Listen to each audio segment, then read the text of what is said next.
邊邊先生冇啊？唔要都得，又可以要長者一陣。唔錯，好，唔再放咗手指呢度。你估下，覺得係用乜嘢嘅？你磁石喺下邊。磁石喺下邊。好，你咧未影？好，你唔好阻住。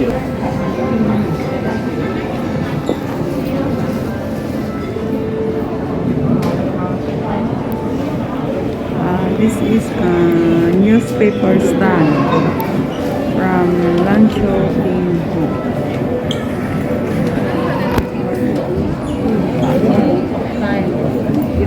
Hong Kong used to have over 100 newspapers and magazines in its heyday. The newspaper stand is most go-to place before heading to tea houses. The newspaper's hawker is modeled after the artist's fathers-in-law.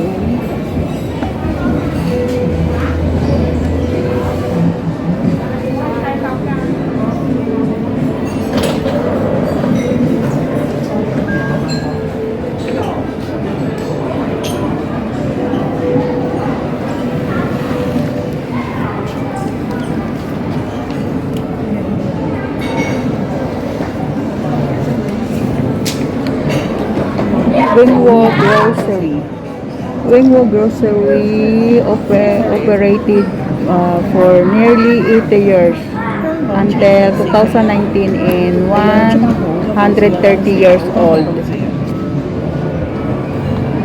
And the only remaining first generation tenement building in Wellington Street Central over a decade has passed.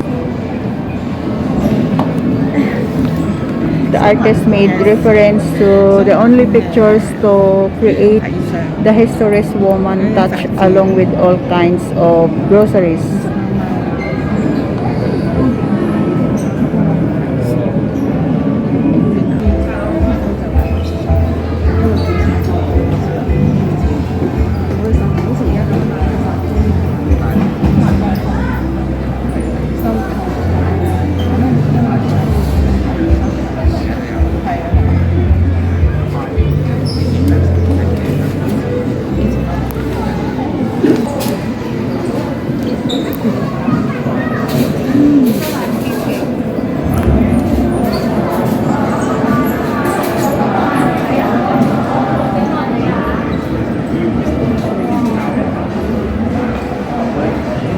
Tim's Toy Shop.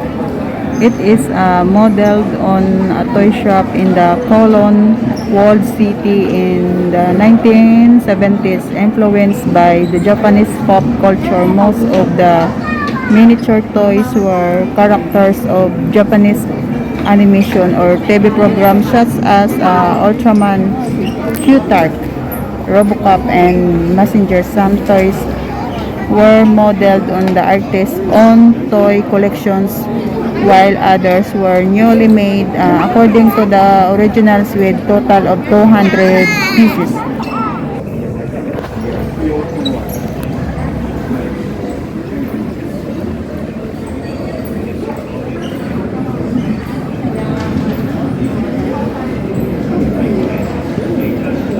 Central Market.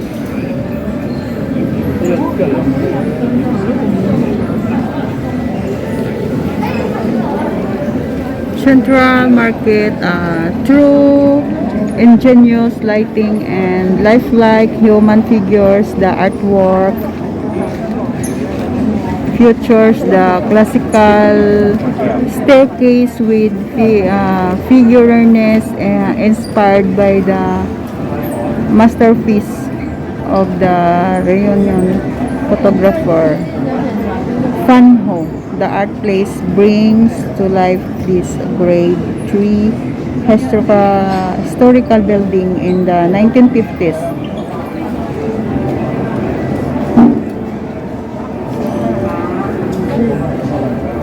Revitalized by the Urban Renewal Authority and operate by the Chinatown Group.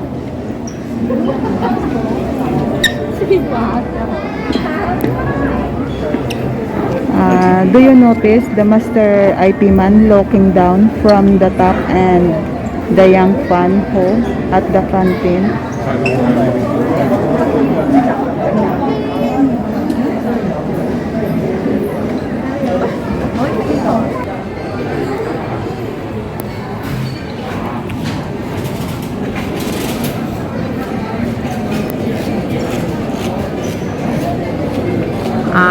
Tai Hang Fire Dragon Dance. Dragon Dance.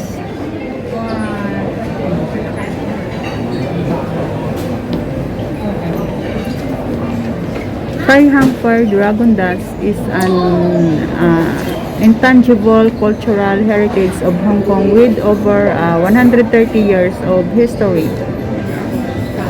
The residents of Tai Hang Valleys perform the fire dragon dance to pray for safely for 3 days during the Mid-Autumn Festival. The dragon bodies glows with optical fiber, mimicking the entrance to the body.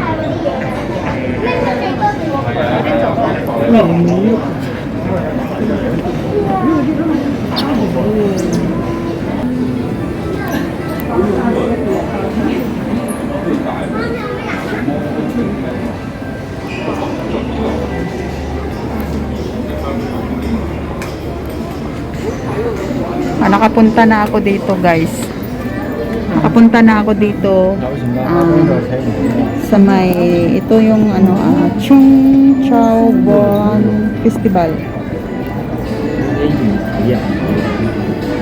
The Chung Chao Bon Festival entered the National List of Intangible Cultural Heritage in 2011 and the widely popular band's scrambling competition in 2012 athletes race to the top of a 14-meter band lower, collecting as many bands as possible. The one with the highest score was the champion, Chai Wai Lai.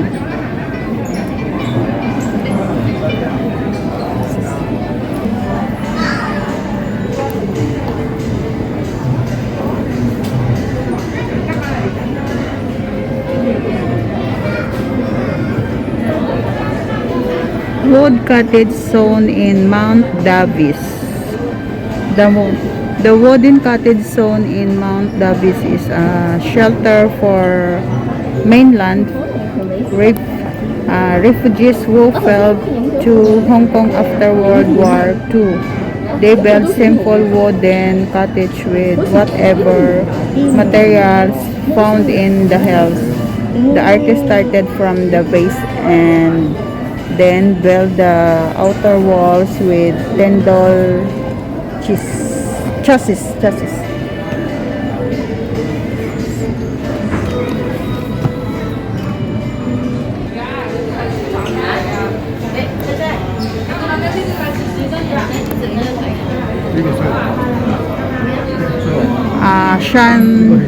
Saiwan Pier. Saiwan Pier. This is the pier in the Western District where workers move the goods from the barge to the trucks.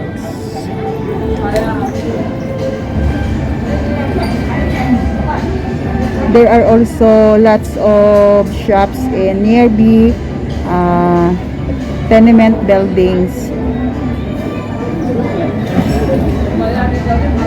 The colorful neon light is a characteristic of Hong Kong. Can you see the cat which firemen are trying to rescue?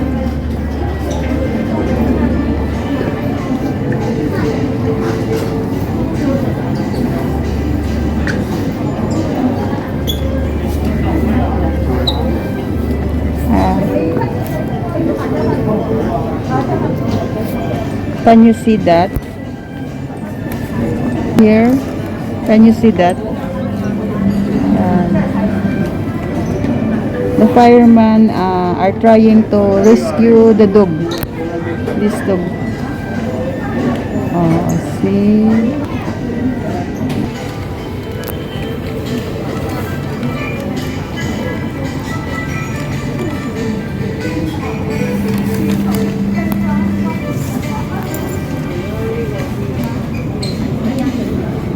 Carmen Pon, Tim Ho, Ray Chong, and Tim. Chohu Century is a stunning gateway to the West Kowloon Cultural District, opened in 2019 with its dramatic curvilinear package and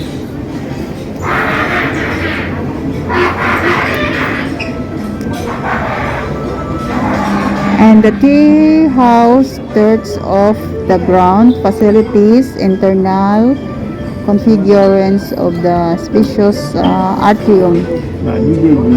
To pay tribute to the mastermind behind Century, we create the sculpture of the late architect Bing Tong, who died before seeing the completion of his homecoming project.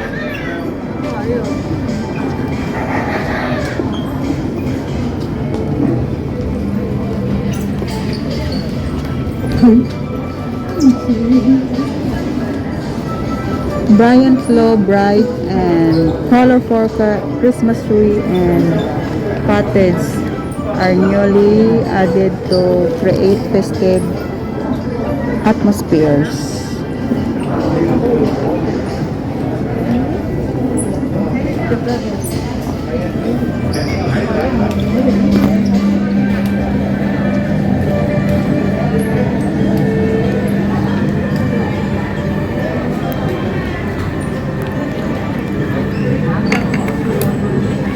Chin Fong Goldsmith. The artist created a traditional jewelry shop with golden pigs, bracelets, and necklace made by resin clay. The shop came with an annex with a workbench and tools for making jewelry.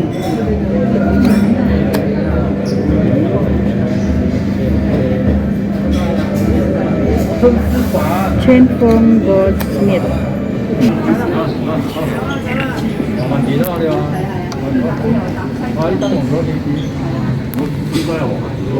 Shong Foklan Lantern Shop. Before the Mid-Autumn Festival, the shops display all kinds of lanterns made by traditional bending method. The artist learned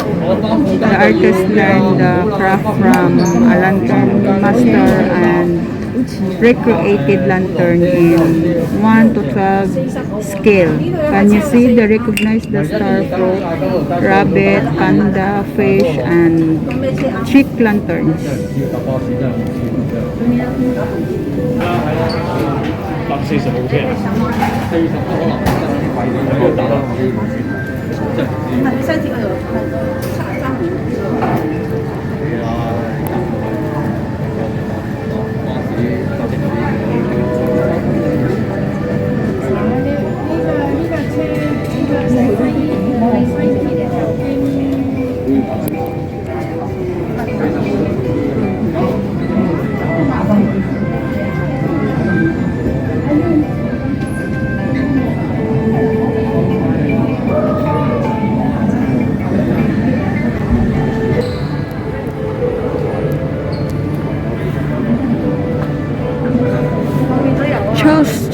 Darling at Hongkong. There were many chow chow food stalls in Guangdong selling mouth-watering grain goes, cuttlefish, pork chow, so rice cakes, pickled clams, chilled crabs, hong kee, and other delicious foods.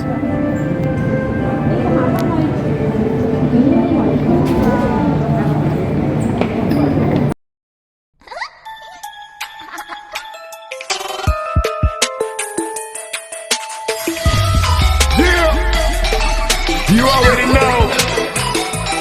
We